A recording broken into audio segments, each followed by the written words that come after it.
I see a lot of hate going towards the Super Bowl halftime show from certain individuals. And I just wanted to get my point clear. As you guys know, here at the MMA Boxing Addicts channel, I always speak my mind. I always tell the truth, especially when it comes to the world of boxing. Now, today, it's Monday morning. We're going to get to covering the sport of boxing, but I just wanted to give my quick halftime Super Bowl show reaction. What a goddamn show. That might have just been the best Super Bowl halftime show that I have ever seen in my lifetime. A Super Bowl halftime show that was giving me goosebumps. Watching it, feel proud of being a Latino. And not only Latinos, but you see the diverseness from Bad Bunny's show. You had field workers, you had taco workers, you had eloteros, you had PG&E guys, construction guys, right? You had the little boy that Bad Bunny came up to, handed him the Grammy Award, showing that it doesn't matter what country you're from, what culture you're from, you're Latino, if you're African American, it don't matter. You can too win a Grammy someday. You can too be at the top someday. The story that Bad Bunny showed during that Super Bowl halftime show was people that are all part of America. The United States is not just the only country in America, right? It's in North America, but you still got all these other countries out here that represent America, Latin America, whatever you want to call it. It's all America at the end of the day. And I know that wasn't just for our Latino community. That was also for our brothers, our African American community. Also having to share these same hardships, but even worse than what the Latinos have went through. I absolutely loved it.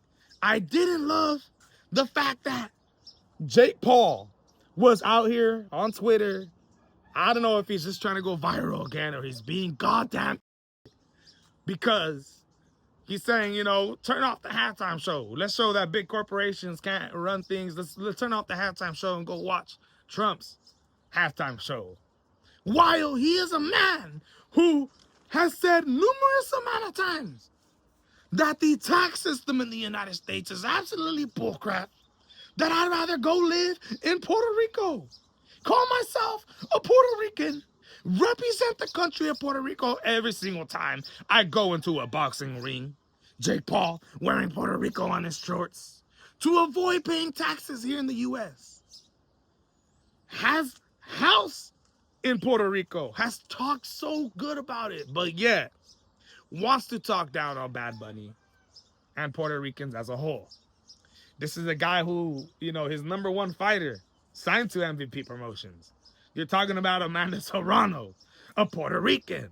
I love the fact that she came out on her social media, on Twitter, and released a statement going towards Jake Paul, saying, I understand what you've done for women's boxing, for me, myself, making me millions of dollars. But I don't care. I still stand by my morals. I'm not going to agree, and I don't agree with anything that Jake Paul is saying. Absolutely crazy and immature from Jake Paul. I'll be honest, man. I feel like he's just doing it for clicks, but at the same time, that is the type of dude that Jake Paul is. Just a bad guy. But the fact that Amanda Serrano stood up, and also Xander Zayas, 23-0, 2 titles in the junior middleweight division, unified WBO, WBA junior middleweight champion, just beat up Osprey to unify the titles in his hometown of Puerto Rico. Puerto Rican sensation, signed to Bad Bunny Rima Sports, right? Was in the Bad Bunny Super Bowl halftime show, shadow boxing with his gloves on, in front of who? Emiliano Vargas. The Vargas dynasty, Mexican-American young phenom, prospect of the year 2025, having got 4 wins, 3 of those coming by way of a knockout. The youngest son, most talented, coming from Fernando Vargas Sr., Mexican-American icon, iconic boxer, former 2-time junior middleweight champion of the world. Retired, had 3 sons. Emiliano Vargas is the most talented and also has everything going for him. You got looks, you got respect, you got dancing.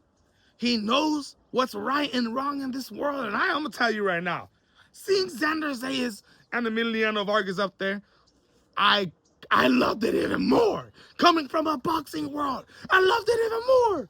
Not only the story that they told, but the people that they had involved. You had Lady Gaga, Ricky Martin, living la vida loca. You had Karol G, Cardi B, perform as the dancers during the whole little dancing segment that was going down. It was just all around so great to see that the NFL would allow something like this to happen, would show the diverseness that the United States isn't just filled with white Americans, but Latinos, African Americans. We make up most of this country, this beautiful country that allows us to come here, pay taxes, and give back to the community, right? We all pay taxes living here. My grandparents are paying taxes. My tios are paying taxes. Jake Paul? Nah, I'm dipping. Screw the United States. I'd rather go to Puerto Rico. Why? So I don't gotta pay him none of my money. Hey, man, I absolutely love that Super Bowl halftime show. I had never seen nothing like that in my life. I thought it was great showing. It gave me goosebumps. It made me feel great to be here in the United States, especially with every single thing that's going down in the country. I didn't like the backlash that I seen from a lot of people, and I know this video is probably gonna get hate, but I don't care. Here at the MMA Boxing Addicts channel, we absolutely support diversity.